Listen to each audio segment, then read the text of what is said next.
There we go. Hello, everybody. Just gonna make sure I don't have an echo. Yes, there we go. Welcome to my channel. My name is Margaret Pinard, and you are on Booktube.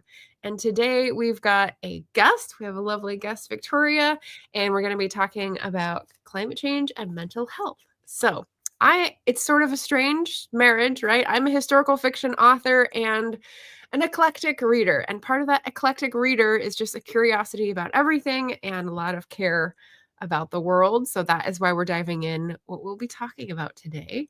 And Victoria is another Booktube personality. And Victoria, can you introduce yourself and why you're interested in the topics?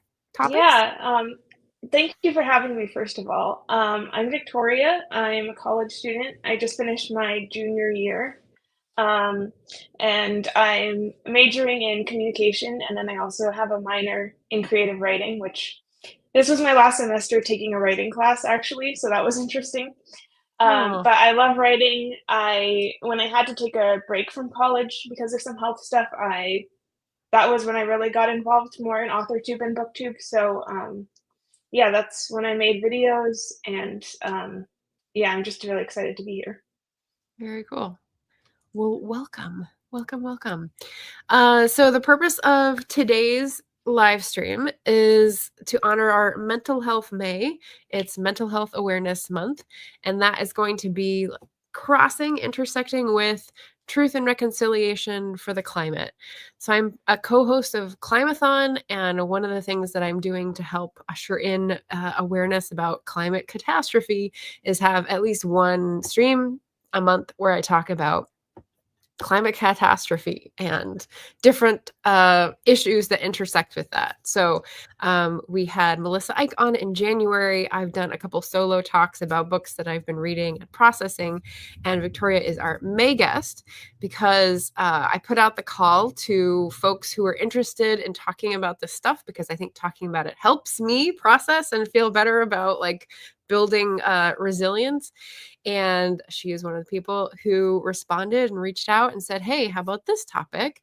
And here we are today. So, uh, welcome everybody. Subscribe. Victoria's got a channel. It's linked down below. And if you have questions, please put them in the chat with a Q so that I can see them easily and we'll answer them after we get through our first sort of groundwork being laid portion of the stream. I just wanted to say hi to the chat. We had a Richard in the house early and an Eva. Hello.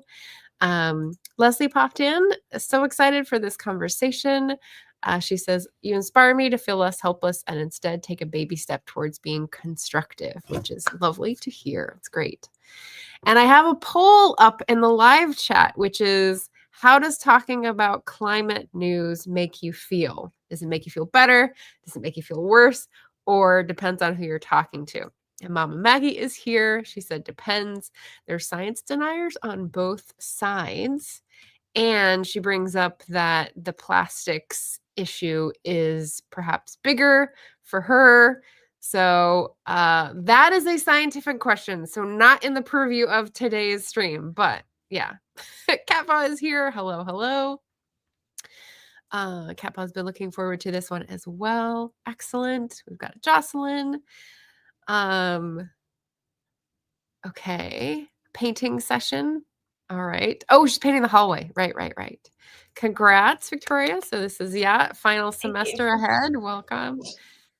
The real world is coming up a little fast, probably. Yeah, for sure. Yeah. Eva says, painting my hallway is akin to cutting bangs when it comes to mental health, I think. As in like a short valve that you're turning on to try to release the pressure. I think that's what you mean. Jim is here. Hello. Laura is here. Hello. And okay, we're still painting. Good. All right. Well, welcome everybody to the discussion. And again, if you have a comment, question, put a Q so we could see it more easily. So We read a few books in preparation for this because we didn't want to just spout off. I should say I didn't want to just go off. I wanted to Me have neither, me neither. yeah, basis. And I'm always nervous about like saying something and not knowing what shells and exoskeletons I'm crushing as I walk over, right? And so I've got 3 different books in the description. One of them that Victoria recommended to me, which I haven't read, 2 of them which I've read, and she's read 1 mostly, and this is the other one that I've read, which I still have from the library. So bit of a like overlapping Venn diagram here. But I was looking for books that talked about climate change, climate catastrophe, and feelings and like mental health. And so Naomi Ortiz came out as like the superstar of this sort of looking around phase because she's written a couple books recently and really dives into her own practice. And I found that very valuable. So one of the things she says is accepting what is very important when we're dealing with what we're afraid of. So where are we? Victoria told me a little bit about like where she is during the year. Anything else in terms of like climate change background or worrying background or what you know about mental health background that you want to like ground us in? Yeah, I so I think in terms of climate change, for me, growing up and, like, talking about the environment in middle school and high school, it was very, doom focused, I guess. A lot of emphasis on, like, what we're doing wrong, and of course, we learned about, like, renewable energy and stuff, um, but I don't think in a way that really inspired us to do much about anything. Uh-huh. And so I like, I haven't really studied the environment in any like big way beyond just a basic, like what they teach you in high school. Um, but I Same. think it's super important. Yeah. um, and in terms of mental health, so I was diagnosed with autism and anxiety at 18, which was a bit of a crazy experience, as you can imagine. That was hard to deal with, but also, of course, super helpful because I've had those things my whole life. Um, and so I think when it comes to connecting those 2 things, there was a lot of shame, which I was kind of my, what made me wanna talk about this in terms of the climate is the shame that comes with using accommodations, and especially for me as someone who didn't use accommodations, at least in a if I did use accommodations, they were things that I thought of myself that I was trying to use. And so as someone who is now trying to figure out what ways of living work for me and what accommodations I do need to use, it's hard to care about the climate and then use accommodations that are things that are harmful to the climate, but better for my personal well-being. Yeah. And so I think that can give people a lot of anxiety because they don't know what the right decision is. Yes. Yes. Yeah.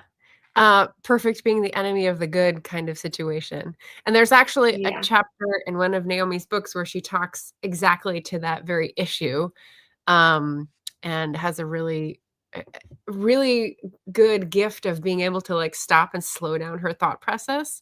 Whereas I, in my process, usually go from point A to point G, and she can actually see like the different causes and steps and sort of explain and say, this is where you can choose to do this, and this is where you could choose. And I'm like, oh, because I can't see it that slowly. It's just a Yeah. blur in my so I found that really helpful. Um, that's great. Well, thank you for sharing where you are and like what you're coming to the discussion with. Where I am at the moment is coming with always wanting to save the planet kind of ideas. Um, I'm about 2 decades older than you are, so I think we had a much more hopeful view when I was growing up of like Earth Day and everything. And only when I was sort of past college did I sort of check in about the policies and like the forecasts and some of the more serious things being thrown around about what we're playing with fire in our future. And then I got really concerned. Then I wanted to work in the field. Then I studied it in grad school, but didn't really get exactly into the field when I graduated from grad school. So have sort of been doing it as a hobby and interest, a doom interest, if you will, for like a dozen years. So but what really helped kick me into, like, Climathon and the importance of having these discussions was the election last year and reading a few books about, like, the doom aspect and how we need to get over that. Like, to be able to do something, you sort of need to go through the stages of grief, and I was like, "That is really useful." I don't have a lot of practice of doing that, so, like, guide me through it, people who have been through this before. So that was really useful, and I'm hoping to, like, dig more into different aspects of it and get more practiced at it this year. Um, so yeah, so that's where I am at this point. Jocelyn had a great comment. I think one thing about climate change that should be highlighted is how habitat loss affects ecology. Yeah, we haven't talked anything about animals, and that immediately makes me think of Australia and like the billions of animals in the wildfires. Like that really stark headline that stuck with me out of all out of a lot of different headlines about habitat loss. Yeah. Um, we've got I've got other questions as well. I'm gonna try to like stay on track here. Let's see. So that's where we are. I've got some definitions in case people are curious, but yeah, maybe we should start there. Okay. Um, when I pulled these up, let's start with mental health. So I did some slides. This is like Merriam-Webster level just to get us grounded and on the same page talking about mental health. So Victoria brought up shame. And I think if we've heard of Brene Brown and like you listen to a few of the talks about that, um, she's a great resource to talk about shame. But overarching, mental health is a person's condition with regard to their psychological and emotional well-being. And I thought that was interesting because when I think of mental health, mental makes me think of like, uh, you know, being able to do math and like getting A's in school and what have you. But it points to psychological and emotional. So that's all in here too. And I was like, oh, yeah, that is important. That is important. um, so like shame and guilt and things like that can feed into our psychological and emotional well-being for sure. Um, why don't I ask a question about like the overwhelm because that's one of the things that action helps address. And so my little tiny action to talk to Leslie's point about tiny steps is engaging in conversations like these and hopefully um getting the word out, making people feel that they can do something to help and that kind of thing. So that action helps address my like overall doom and overwhelm. Is there something that you are most comfortable acting in? Or is there something that you're drawn to in terms of feeling better about the state of the world that is a good fit? Like once you've had accommodations or before or what that process was? Is there I think it's what I've learned since the autism diagnosis is how simple I need to make things for myself. Hmm. And yeah, I think we can, when we are feeling like we have everything on our own shoulders, it's hard to know where to start, which is why when I heard that you were, doing these discussions, it really, I think the way that it's helped me, even though I haven't had the chance to watch all of them, but the ones that I have watched is like just knowing that I don't have to be the one to decide what to talk about all the time, that someone else is like making an effort, and sometimes I could be super engaged and sometimes I can just, take in the information, whatever I have time for. So I think the idea that there is something simple to do, you can always take you can't always make the best choice, but you can always make a slightly better choice, um, at least most of the time. Um, and also just the idea that I have time. I think a lot of my anxiety in general is related to time and, like, I have to get to this place on time, I'm running out of time to do this, this, and this, and just letting myself slow down a little bit and understand that I don't have to do everything at once. I can if I people are gracious. I like to think that if you don't do something on time, people are generally okay with that as long as you know, act respectful and apologize and they know that your intentions were good. So I think that's something that's helped. Yeah. It's interesting you say time anxiety because that's a book that just came out by Chris Guillebeau, Oh, who's really? someone I used to follow really closely. Um, and his take is like how to get out of a time anxiety spiral, which is like our modern society pushes us into. Just saw that the other day. Um, Yeah. I like your idea of like sharing the load. There was some I think it was mostly in this one that was talking about interdependence. Did you That's what is bringing up for me. Did you come across any of Naomi Ortiz's feelings about interdependence that you remember from rituals for climate change? Or I did not, but it's something that I'm interested in, and I've definitely seen in other disability books. I think when like you were talking about grief, and I think disabled people as a group are more used to grieving than the general population, yeah, yeah, and respecting that process, yeah. and that it's a process. Um, Another book, and I know there's some people. I'm always very hesitant to recommend books about autism because I disagree with something in almost all of them, and I'm Mm, also even though I have it, I'm not a professional, but, like, I'm I I'm sure there's people always disagree, but, um, there's a book from, the Autistic Women's and Non-Binary Network called, Sincerely Your Autistic Child, and it's people's stories of growing up. And one of them was talking about interdependence, and it was someone who had more higher support needs than I do, and then most of the people and other people in the book did, and how we're not really supposed to. Obviously, like I still need more help than neurotypical people, but everyone needs help, and everyone needs. And even if you don't necessarily need help, it's still good to have it, and it still brings joy into your life to be able to say, or a few years ago, our fridge broke at my house, like completely.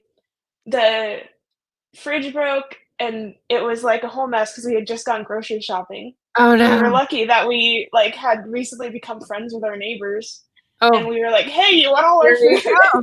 Yeah, Like, yeah, they didn't technically need that, but it was great for them. It was great for us, and like since then, we've actually formed a relationship from that need to like be helpful to other people. yeah, yeah. I think, and this may be a minority take, but I think that the training we have to want to be independent and want to do everything alone and not depend on anyone else for anything is part of like making us cheap labor for the people who own the capital. So for me, it's sort of been a journey of discovering like all these things I learned when I was growing up and accepted as true and virtuous. I need to re-examine some of those and maybe throw them out because I feel like and older wisdom is more in line with our evolutionary needs of being in community, depending on each other, sharing the load, you know. And I'm still working on that because I have a lot of fear around that still. So it's on my list. um, but yeah, one of the stories that Naomi Ortiz tells in Sustaining Spirit is being part of a group that was talking a lot about mutual aid and looking out for each other, and having a community dinner planned that she offered with her partner to host. And when it came to it, to have this big discussion about how they're going to build community and everything, people came and forgot to bring stuff and then left early for another event. And she was like, okay, so we were coming into this with different expectations, and this is not healthy. And, how can I better communicate and better protect myself? Just really useful lessons about you say this is what you want, and then like you have to actually maybe educate people, or maybe wait for the different people to come who will be more reliable. And she's got a lot of heartbreaking stories, but like she deals with it so well, or explains how she thinks about it now so well, that I found it really, really helpful. So yeah. Let's see.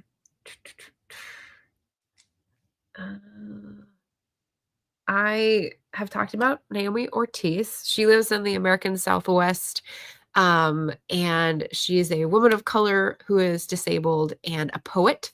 So this book is more of a nonfiction book, and Rituals for Climate Change is more of a poetry book, although it does also go into memoir a bit.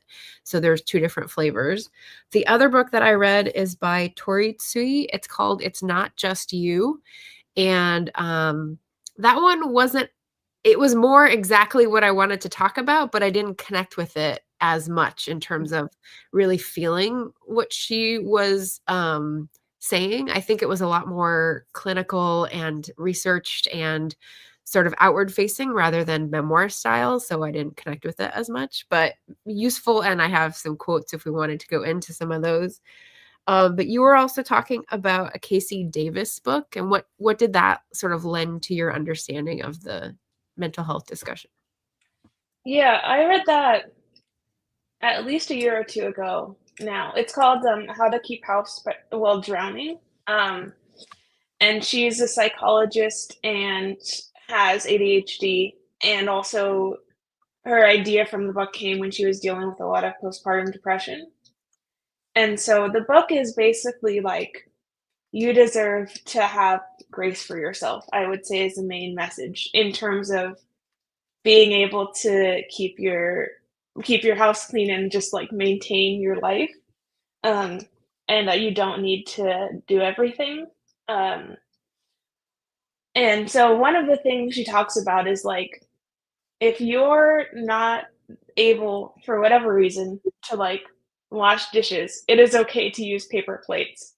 And it is if you're not able to take your paper plates to the trash, it is okay to put them in Ziploc bags so you don't get bugs around your house. Um, I really liked it because of how practical it was in terms of actual advice instead of just I think sometimes some of these books are just like very general. And I think this one was like, here is one way you can be kind to yourself. Um, Brass tacks. yeah, so I think that is good for people who might want to look into that. I should also say the Naomi Ortiz Rituals for Climate Change is free online. It's Oh, is it? open, it's public access. So if Cool. anyone wants to read it, um, you can just download a free PDF. Is that from her website? I don't think I saw that on her It's website. from when I had a hard time because at first I was looking for it from the library and from like a bookshop.org and stuff, and I couldn't find it. Then from her website, and then I found it in like an academic journal that said, and at first I was a little like, I was like, is this uh is this supposed to be free? But then I watched an interview with her, and she was like, yeah, my publisher and I decided to make it free. So Wow. Cool. yeah. I didn't see that. So good find. Good find. Let's see. Da-da-da. So we've got Doom, Reliability, other books. Was there particular techniques or examples that were used in anything you read about mental health and environmental catastrophe that you tried and were like, oh, this helps, like with the anxiety, or it didn't help at all? Tell us either way. I don't know that there was. Um, I'm So trying to with think of something. Yeah, so with the Casey Dyer book, you're saying that there were like specific examples, but they didn't apply to you. And with a Naomi Ortiz book, it may be a different situation and less specific examples. So maybe it's more like processing that was, Oh yeah, for sure. yeah, Um, that's what I liked about it.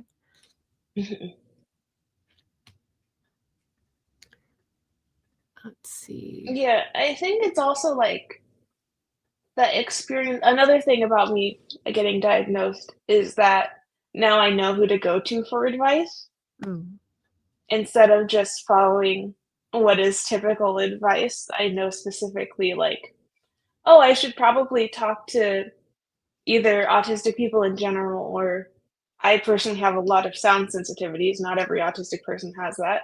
So who has who has said, "Oh, I'm sensitive to sound, so these are the earplugs I use, and these are this and this," which is not something you would get if you just searched like advice for going to a theme park or this. right. It's just general advice that doesn't necessarily apply to me. Yeah. Um, when I was younger and trying to figure out how to do stuff, and now I know, oh, this is the way I can adapt it to what I need. Yeah. So like finding resources is very helpful.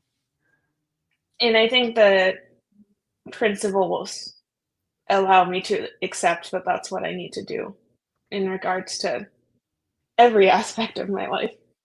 Yeah. Accepting what is. Where was that? That was in the Sustaining Spirit, I think. Um,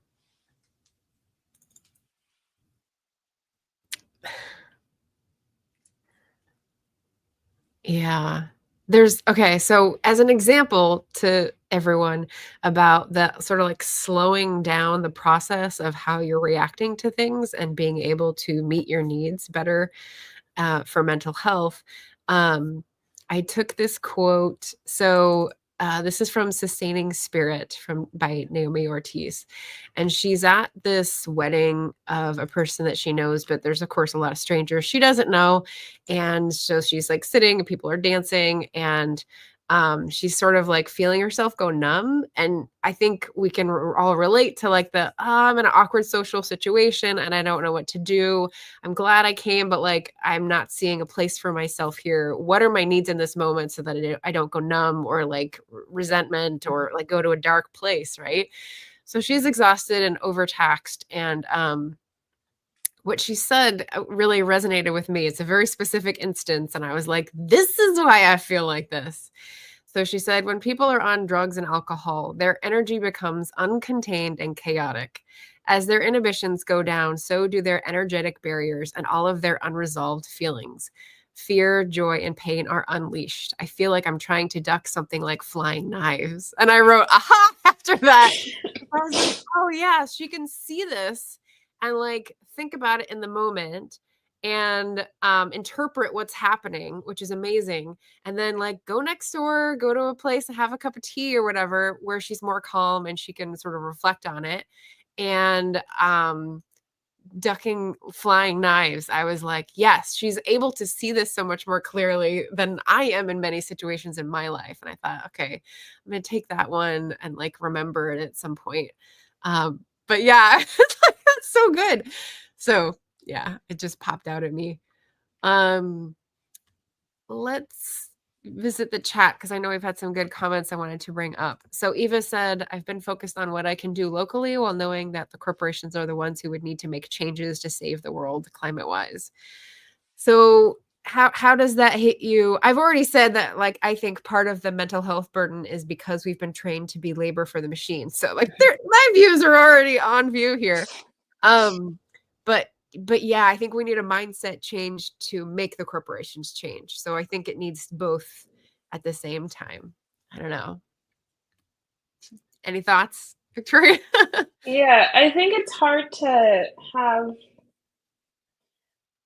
it's really, really hard to find a community. And I think people have been at least somewhat successful finding communities online, Yeah. but that isn't always helpful or conducive to your actual day-to-day life in a lot of ways. And so in terms of like um, being focused on what you can do locally, I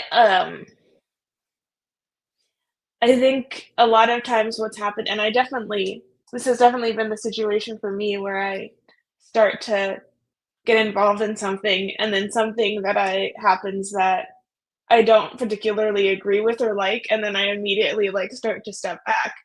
And sometimes that may be the right thing to do, but sometimes it's like, well, maybe you should just talk to someone about it and see if like that you fundamentally disagree with their goals or if it's just some mistake that they made that they would immediately apologize for. Um, in terms of disability in that regard, I think a lot of um, a lot of the time it can be exhausting to try to explain your disability and how you can help in certain ways but not in other ways. And so to every time you try and find a new group that's trying to do something in terms of the environment or anything else, it takes a lot more effort, at least for me. So um, sometimes you're just like, I don't really want to make that effort. Like it kind of sometimes feels like it's not worth it. But I think we also should have some sense of hope that we can accomplish something in those sort of group community settings. Yeah. Yeah, there's the objective, neutral terror of infiltrating a group and like trying to find a friend right in the lunchroom. Yeah. That basic feeling, and then you add to that like the stakes are really high and the planet is burning and I want to do something and I really hope this is the chance.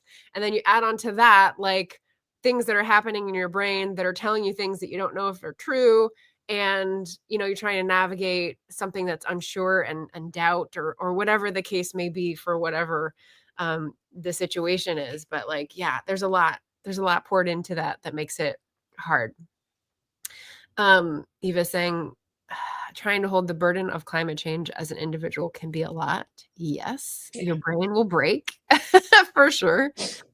And also finding like-minded people outside of an algorithm helps me in most situations where I feel overwhelmed. Our bubbles suffocate us sometimes. Yeah. So one of the things that I realized over the past few months was once I got after the election depressed and then sort of looked at the past few years, it was like I've really built up online communities and met a lot of really amazing people. Um, but that's not going to help if something happens in my region, and Mhm. I need to connect locally, and I need to put in some more work there, even though Yeah. that's more terrifying for me because of, like, the physical proximity and just the, like, fear of rejection that for some reason I have less Yeah. of in an online environment. Um, but yeah, needs to be done. So tiny, tiny steps. That's all that's all Yeah. I'm doing. Um, yeah, and what you said about not being addressed in online communities, is true. So I'm thinking of this in terms of like disasters that will happen and mutual aid that will need to be on the ground, like water and food and transport, things like that. And what you're talking about is the need for community socially, like, or accommodations wise, if you need people, at events, when Naomi's talking about it, she's talking about access for a wheelchair and stuff like that. If you need things that are physical, your online communities aren't really going to be able to help you long Yeah. distance. So yeah, you need a compliment. We did talk about something else I had a definition for, which is disability, I think. So just to visit this with everyone so we're on the same page again. When we're talking about authors of books that we've read that have disabilities, that includes a physical, mental, cognitive, or developmental condition that impairs, interferes with, or limits a person's ability to engage in certain tasks or actions or participate in typical daily activities. And then there's another definition. So this is sort of what we're thinking about when we're talking about people with disabilities. Did you want me to bring up one of your questions with this idea? Yeah, sure. Um,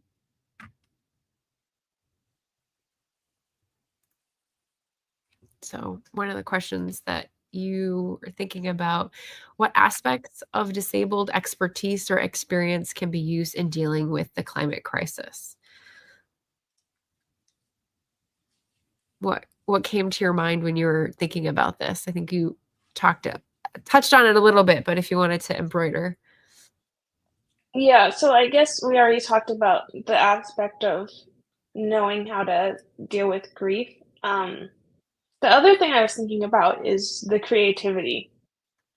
Um, and I think one of the examples of this is the documentary Crip Camp, which came out I think in 2020 that follows um, a lot of disability activists in the let's see, because the ADA was passed in 1990, but also some other legislation that passed before then. And the way that they were able to essentially the group occupied a federal building for over a month to get the laws passed. And the way that I always love stories, like real or fictional, where the characters succeed because of how underestimated they are. It just makes me so happy where they're Yeah. like, I just find it, I don't know, it's just delightful to me. Yeah. And in this case, like, they, people assumed they couldn't do it because they were disabled. And they had like such a system of like, a lot of people were on medications who were in the building where they needed to be refrigerated and they didn't have a refrigerator, so they took a cardboard box and cut it up and made it into like a shelf and put it right next to the air conditioning vent. Ah. And then they had people who they something happened where they couldn't use the phones in the building anymore. And so they had a couple of the people who were deaf and knew ASL leave and a couple people stay. So to communicate, they were signing through the window Okay. and like that Yeah. kind of thing, or that kind of ability to adapt.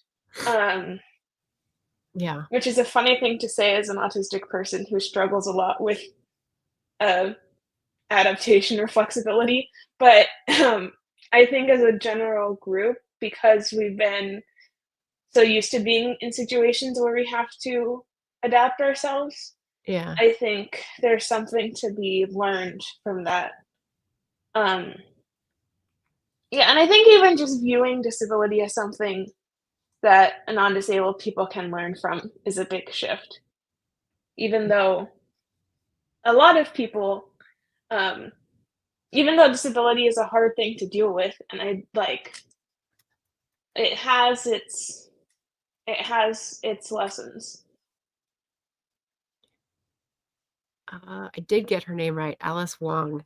I haven't read Disability Visibility by Alice Wong, but I think she's got a sequel. She's got another book out after that, but that had really made a bit of noise on Booktube, and like I had heard about it from multiple people and how mind blowing it was and how really powerful it was. I think that's what you're talking about in terms of like a shift and people being able to learn from different perspectives, and that perspective in particular. Yeah, I Um, haven't read that one either, but I've seen some of the articles on her website that were really good. yeah, yeah. Yeah, creativity. So creativity, I would also use the word scrappy. I think we're gonna need a lot of, like, scrappiness to come up with solutions for climate change adaptations. Back when I was studying climate change in grad school, there were 2 sort of streams you talked about. It was mitigation and adaptation, and that was, like, the false choice of, like, whether we just tamp down our emissions or whether we actually adapt to the effects that we're gonna be Mhm. seeing, and it was only, like, 12 years ago, but, yeah, no, we have to do both because it's yeah, there's just no question, to me anyways. But yeah, thinking of that adaptation word in that context and policy, and like laying down things so that people will be able to live in zones that are going to be evolving away from their normal band of reality. Like that's relating it to like, oh, there's a core group of people who have had to adapt to our reality that like would have a thing or two to say about this. That's really valuable. Yeah. Let's see. I skipped a few here because I lost track. Where was I? Um, Cat Paws talking about yeah, economics piece. Oh, Leslie's asking, what earplugs are the most helpful? My daughter has a sensitivity to sound, and I'm always looking for more importer resources. Yeah, I use Calmers, which are not technically earplugs. I don't it's just like a little plastic piece, but it you put it in your ears and they stop the sound from like reverberating in your ears so much. Oh, okay. Um, so I don't it doesn't actually reduce the actual noise that you hear. It just makes it less exhausting. Is it I like don't a really know how pop to explain filter? it. Huh? Cat Paw might know how to, like, metaphor that. Is it like a pop filter for, like, sound production? Um, Maybe? maybe. So I don't it might not it's definitely probably it's I don't know if it would help everyone, but it really helps me. Whenever I use earplugs, it just makes me more aware of, like, my body's sounds, and then I Oh, can't yeah. I'll think that I'm screaming and then no one can hear me. That sort of thing happens to me. Mm. Um, so I know a lot of people like loop, earplugs, but I cannot use those for that reason. Um, but yeah, I use Calmers. Thank you for that. That was Cat Paw's yes about the I think the throwing knives. Eva said, "I'm only throwing cotton balls, no knives." That was from Sustaining Spirit, Self-Care for Social Justice. So that's not the one that Victoria found for free, but I got it from the library, so hopefully you can find a version of it. My main character and Andino Andina speaks about this too. Very cool. Trained to be the labor for the machine really hits. Yeah. Jim says, I made a conscious decision not to drive when I came to Tbilisi. I also haven't flown since 2018. Yeah, you knocked me over when you said that. It was a while ago now, but I was like, yeah, I've tried to ratchet it down too. Yeah, less emissions. Exhausting to explain your disability. Here, here.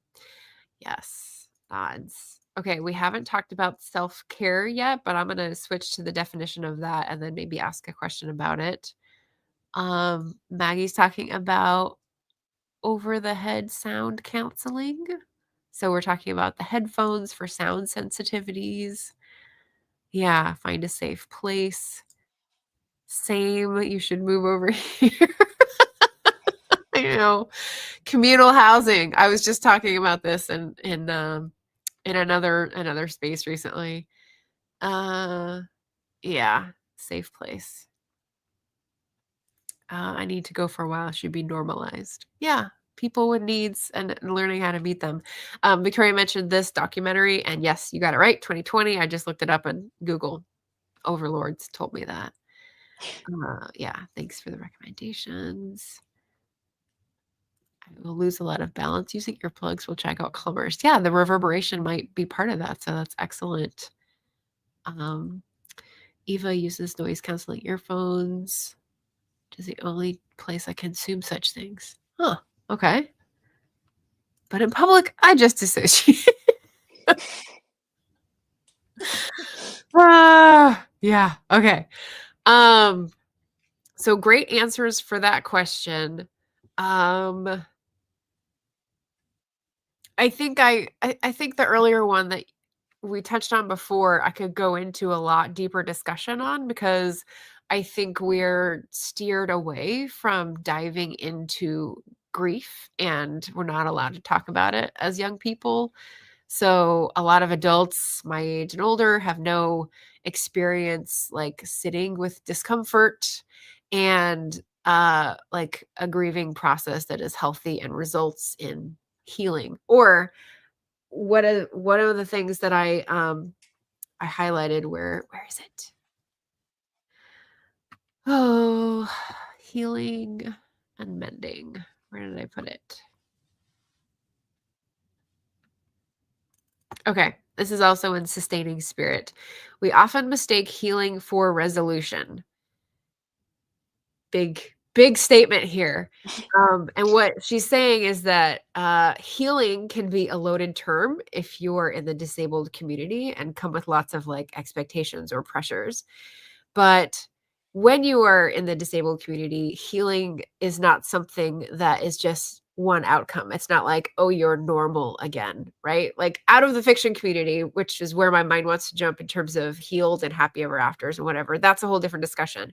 But what she's talking about is healing and resolution. She's talking about a friendship that she ended actually and wanting resolution with this friendship that was not serving her and realizing that healing of the relationship was not possible and even mending, which is transforming the relationship, was not possible. It was going to be a new thing and the resolution was that she was just going to let go. And I thought, okay, so that process is one that I've been through and was really hard and took years. And you're like, it's just a friend breakup. And you're like, well, it took a long time to realize my needs, just to check in with Yeah. myself and realize what I needed and then to like accept it.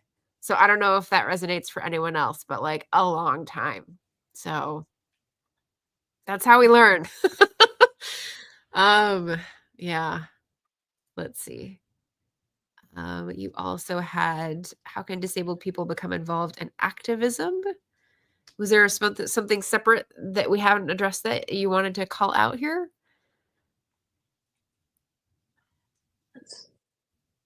When I was thinking of that question, I was thinking about the, like, um,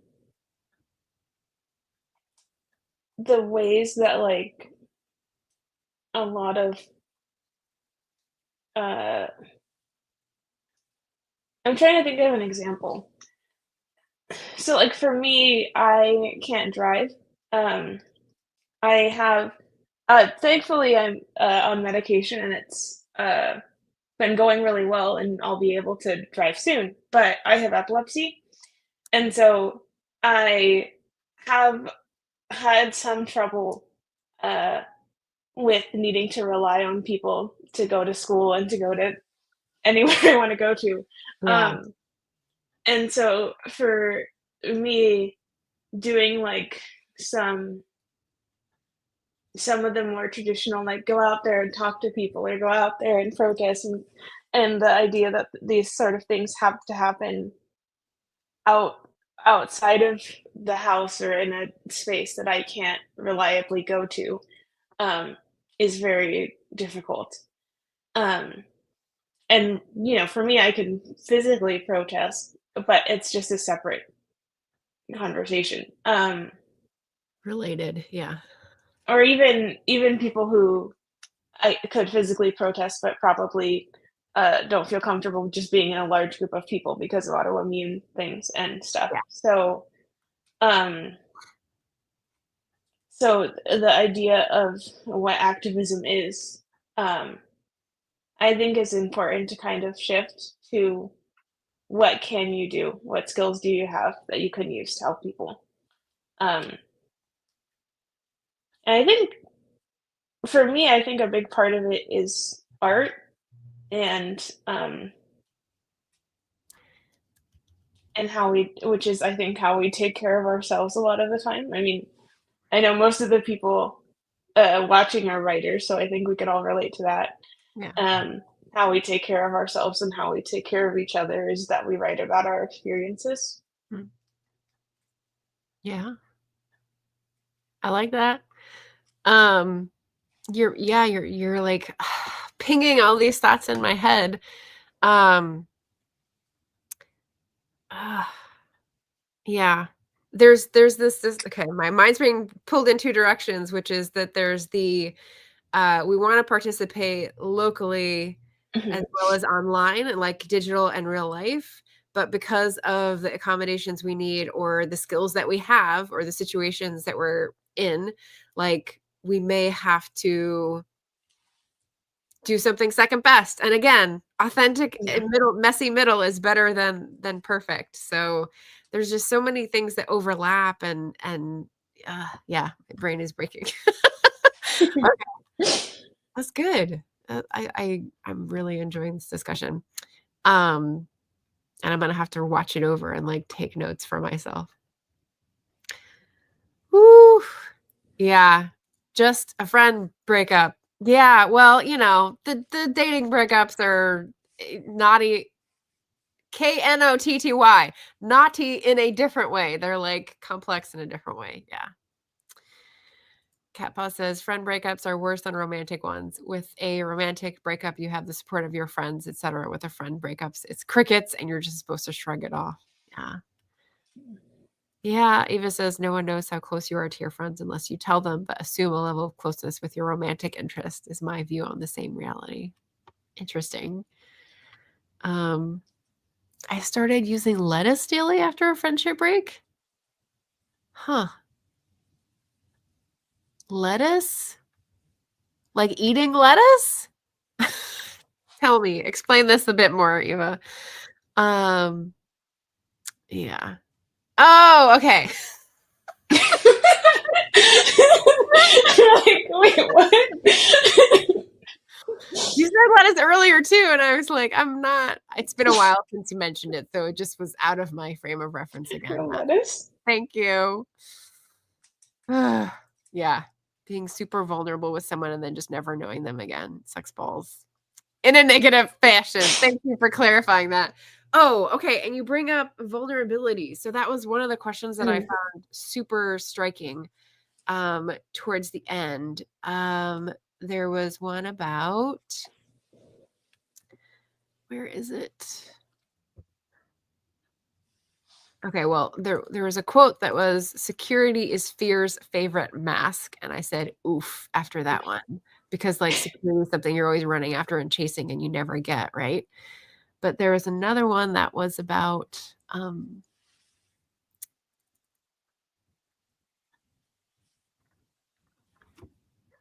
vulnerability. And now, of course, I can't find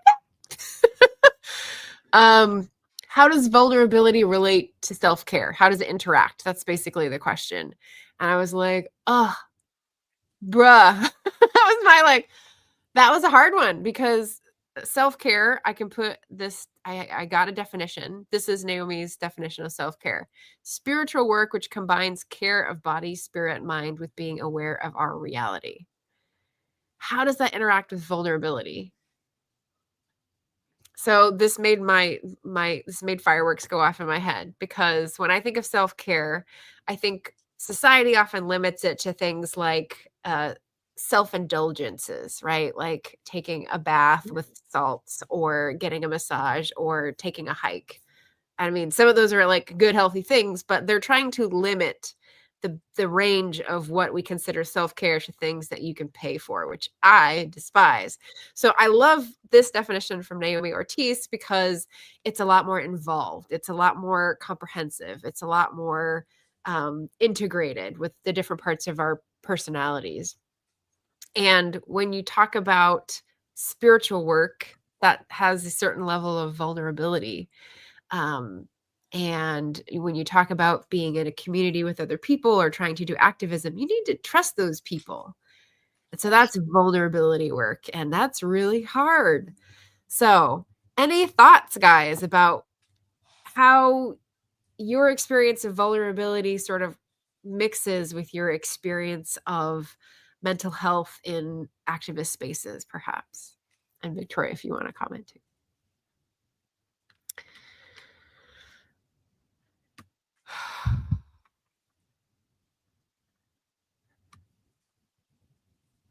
Yeah. Christmas trees? I'm still using code words in the chat. But yeah. I think for me, my online sort of booktube part of the personality where I'm talking about books, there's a small part where, like, usually nonfiction, where I feel like I can advocate and say, these are the things that I believe, and this is what's important, and this is why I've made this a cornerstone of my channel this year. And that's a little vulnerable, right? Because not everyone believes in that, not everyone agrees, and not everyone is going to be super fascinated. A lot of people will be like bored with this because they see it on the news and they don't know what they can do, and it's like too much. So I'm putting my brand on the line talking about it. So that's like a little bit of vulnerability. There's a whole nother part of the pool of vulnerability that is like spiritual work. What are your beliefs about the world? What are your beliefs about yourself that, like, I don't really share on Booktube? That's something that I think would be a more personal thing. And when I think about self-care and spiritual work and activist spaces, like, I feel like that's going to be one-to-one basis and not a whole crowd kind of statement. And I think that that's just where I am right now. So coming back to where we started with where I am, and what is, and accepting what is. Yeah. Do you think that's healthy? What do you guys think? Do you think that's evident? Is that not what you see when I'm on the channel? I don't know. Maybe what I'm feeling is different from what people are seeing. You never know.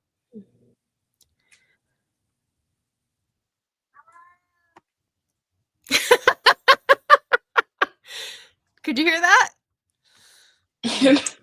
That was Bean. Eva says, trauma can really propel some of the spiritual work from my own experiences. Yeah. My husband's near-death experience super shifted my view on life, on living, on expectation, on family, on a lot of things. And then she says, it is those who risk talking to no one that are remembered for talking at all. I appreciate this. I'm laughing at Cat Paw's comment, which is, can you rephrase that question, Margaret? Let's see. If I rephrase it as, well, the last piece I was talking about was I have a perception about where I get vulnerable and where it's safe to get vulnerable. And there's a little of it that I share on Booktube, mostly through the nonfiction books that I choose to read and the conversations that I choose to have around like this topic. But mostly I'm talking about opinions and things where it's more political discussion and not seen as like my personal beliefs or like my view of the world or what I'm working for in the world.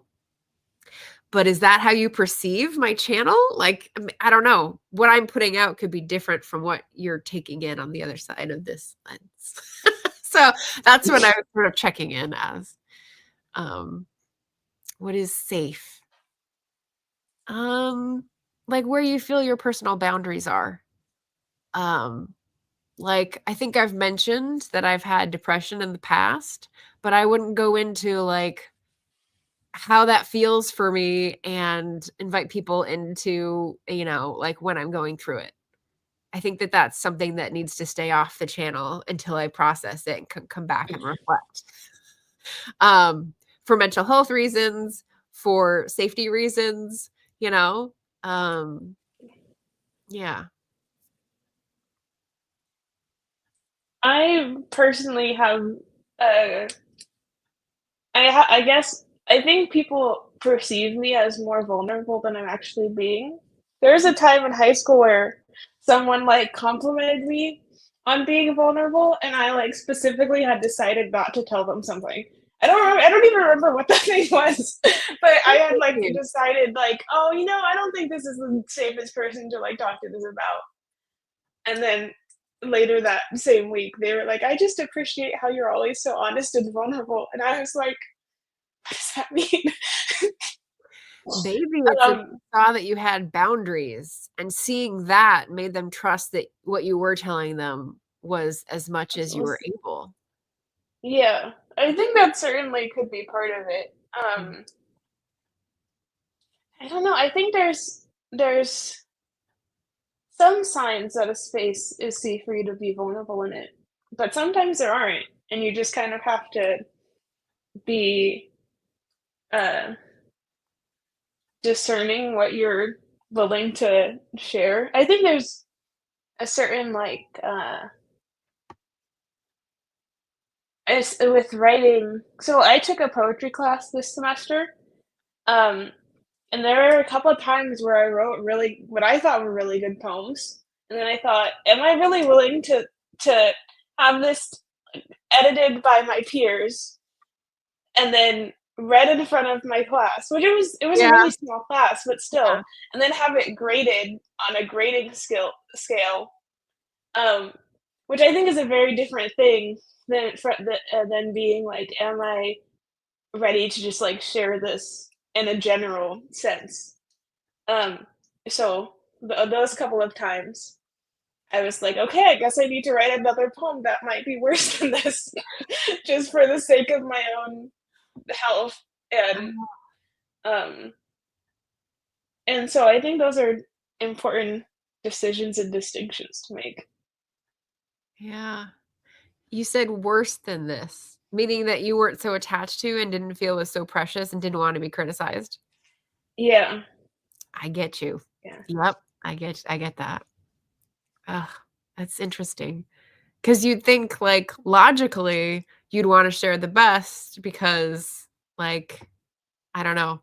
I don't know why that's the logic part of me clinking in to say that, but, uh, the fear in me is that, well, if I think it's the best, then I'm gonna be more destroyed if other people don't agree. So, Yeah, yeah. It's very interesting to get graded on poems specifically. yeah. It took me a while to get used to that into the semester because sometimes I would get a really high well, there was one time I got a high grade on something, and I was a little bit confused. And there were times where I spent so much work into writing something and, like, I really thought I would get a higher grade, and I was like, "Don't you see my genius?" So it's like YouTube. It's exactly like the YouTube algorithm. They take, like, crap and like, "Woohoo, make it go viral." Sorry, a little So, levity there. Yeah. all that to say, I feel like, if you're gonna be vulnerable about something to people you don't already feel safe with, I think you have to have when deciding to share, I suppose you can think to yourself, like, "How would I respond in the different ways they might receive this?" And if that's something you're willing to deal with. Right. There's a really cool, chapter in Sustaining Spirit where Naomi is talking a lot about metaphors of the desert because she's outside and she's reflecting on things as she's writing. The rituals often involve, like, stories and things from the desert ecology as well, which is beautiful.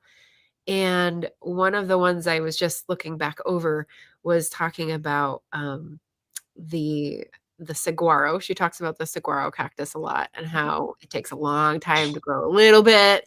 And it's like taking every drop of moisture that it can. And it's just like waiting. It's just like waiting for like the deluge to be able to like take in all the moisture and grow in little spurts.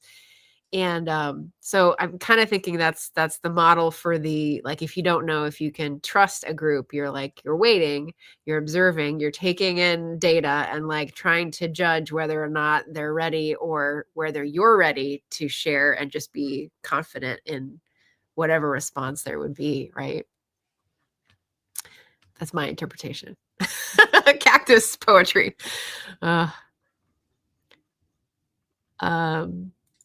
Okay, we're going to wrap up because we've hit the hour here, and just like see if there's any questions left in the chat, and see if there's any comments that you had that you wanted to wrap up with.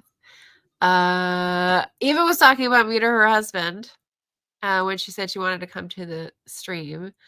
I'm smart with a solid upbringing. My mom will be proud. Certain amount of privilege. Yes, for sure. A reader more than a writer, but a really good writer, and more than both an activist. Interesting. That's what I said, but that's none of your business. Oh, you're the only person I pay fees to subscribe to on either Patreon or YouTube, which is amazing and very appreciated. Yeah. She's got a little thing next to her name because she's a member, which is, I think, the first person who's ever done that for me. Yeah, so I'm biased.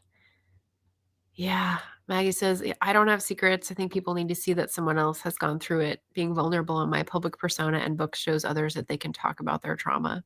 Yeah, Maggie's taken a courageous path, I think. Jocelyn says, I don't think many people know how to interpret when someone expresses that they have specific boundaries or prefer not to be vulnerable. Yeah, I think people tend to take it personally and retreat. Yeah, which may be the right response if that's the signal you're getting. I don't know.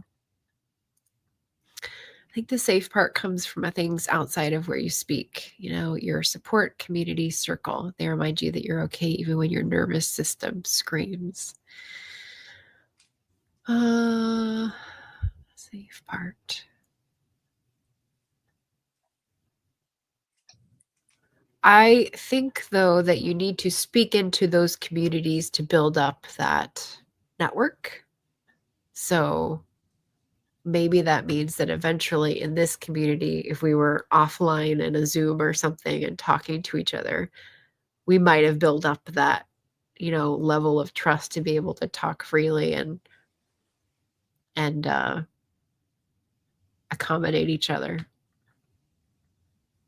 I'd like to think so. Kappa says, I was listening to someone talking about something akin, and they were saying the normal state of being is calm, safe, connected. Whew! Tall order. And for someone who has so few memories of feeling safe, my jaw dropped. Oof. Yeah. Yeah. Well, that's the ideal, right? Definitely. Maggie says, my generation was shamed for seeking therapy and overcoming versus being silent and enduring. Yeah, Gen X. I'm thinking about a TikTok I saw recently. Someone said, my generation didn't have to go to therapy. And the person was stopping themselves from clapping back and saying, and it shows. Which was a good dig. Not, charitable, but a good dig. Yeah. There was a writing stream that used to do a vulnerability check before the topics were decided. Oh, yeah. How deep does the chat go? That's a great idea. I remember seeing those. I don't remember who it was, but I thought that was really cool. Yeah. Okay. I'm starting that in case I can remember. Bye, Maggie. Bye, Eva. I think they did like a 1 through 5 for all the hosts, and then they had questions based on like the level of question people wanted to respond to. That sounds, yeah. She's a therapist, so that makes sense. Yeah. And yeah, Cat Paw saying maybe that's why it's taking so long to write my work in progress. It is painfully open or using a lot of personal experience. Yeah. Yeah. There's a chapter in Sustaining Spirit called Luminarius where she's talking about someone giving her this tool where she talks about a soft boundary. When she's going into an unknown situation, she creates a soft boundary around herself, which is sort of an energetic barrier. I'm frozen. I'm waiting for it to come back. It seems like my internet is a little spiffy as well. Come on. There we go. Okay. Sorry.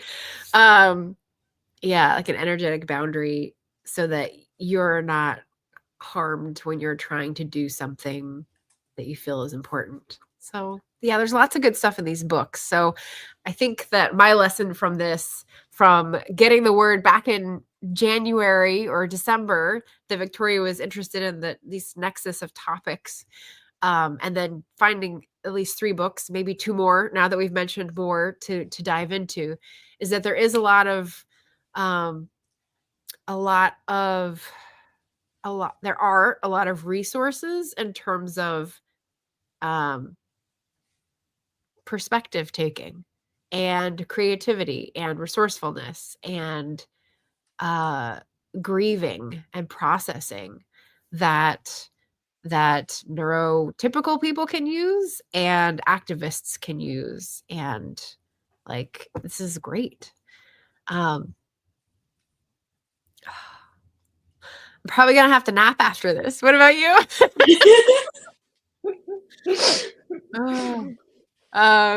Let's see. Did I have any more questions that I was burning to ask?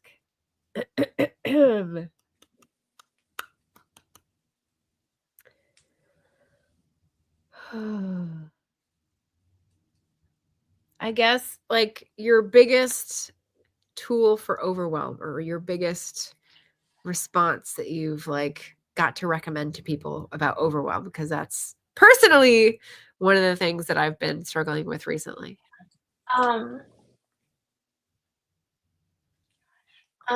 I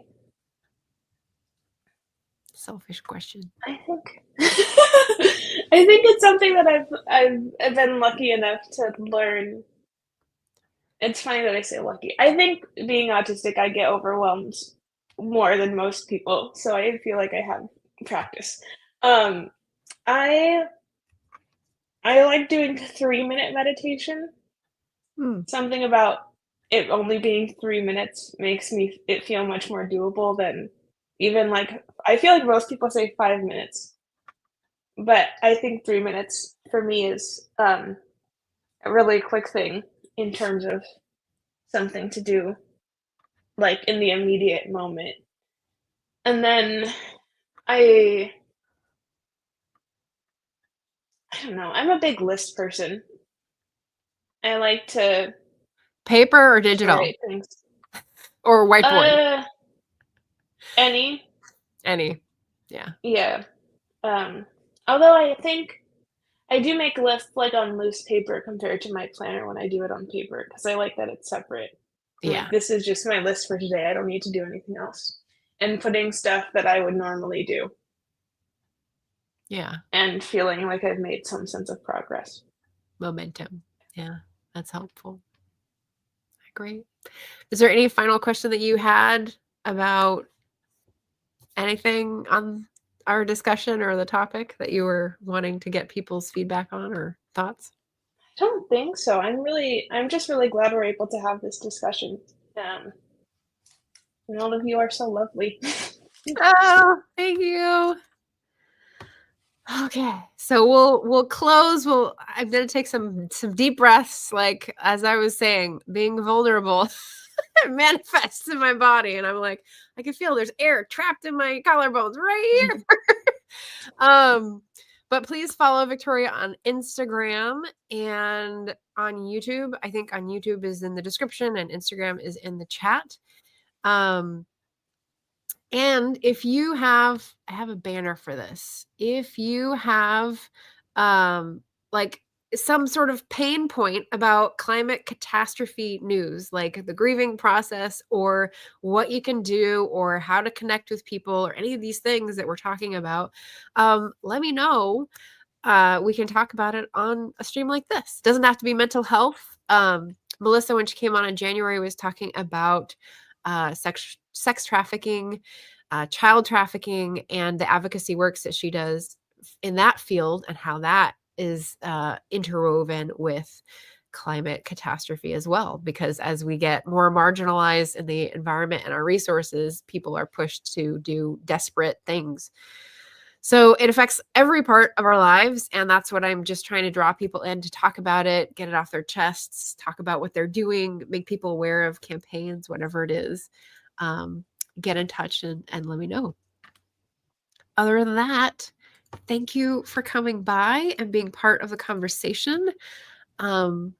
Leslie said, between your curated book discussions and YouTube segments, those are you letting the viewer into what you personally care about in a way that you feel comfortable talking about. That's true. That's true. And, as Eva said, a little writing gets done in between.